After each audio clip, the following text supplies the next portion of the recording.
ఏ రంగా టెన్షన్గా ఉన్నావు? నా కొడుకు మూతి మీద మీసాలు రాలేదు, వాని జోలో చూడు చూడు చూడు సిగరెట్లు అంట. మనం ఎప్పుడైనా చిన్నప్పుడు ఎప్పుడైనా తాగినా మా పిల్లప్పుడు సిగరెట్లు ఇవేమైనా? లేదురా.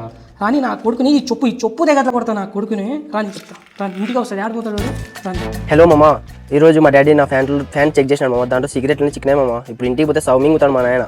కాపాడు మామ ఈరోజు ఒకటి ప్లీజ్ మామ, కాపాడు మామ. నువ్వు పోరా, నేనున్నా చూసుకుంటా కానీ నువ్వు పోరా. వచ్చినావరా నా కొడుక నువ్వు? వచ్చినావా? ఈ సిగరెట్లు అంతా ఈవంట తాగడం మొదలు పెట్టినప్పుడే నావి కాదు నాన్న, అవి అంటే సిగరెట్లు నడుచుకుంటూ వచ్చి నీ జోలో వచ్చినావా? అలాగా కాదు నాన్న. నా కొడుక ఇవేనా నువ్వు తాగేది? కాదన్న, ఉన్న ఫోన్ వస్తుంది. ఎవరు? ప్రకాష్ నా. లౌడ్ స్పీకర్ పెట్టు. పెట్టినాను. చెప్పురా ప్రకాష్. నీ జోబులో నా సిగరెట్ మర్చిపోయారా? సాయంత్రం వచ్చి తీసుకుంటా. ఎందుకు నువ్వు నా జోబులో పెట్టినావు? నేను నా కొడుక ఈరోజు ఇంటికి రారా, మనము ముగ్గురం కలిసి తాదాం. నువ్వు మీ అమ్మ నేను తాదాం రారా. నీకు ఉంది రా ఈరోజు ఇంట్లోకి రా, చెప్తాను ఈ సంగతి. నైనా ఈరోజు బాగా ఇరుక్కున్నాను. ఇంటికి పోతే సావదేంగు తాడేమో నాయన. రాజుగాని సాయం చేసే పోయి నేనే ఇరుక్కున్నాను.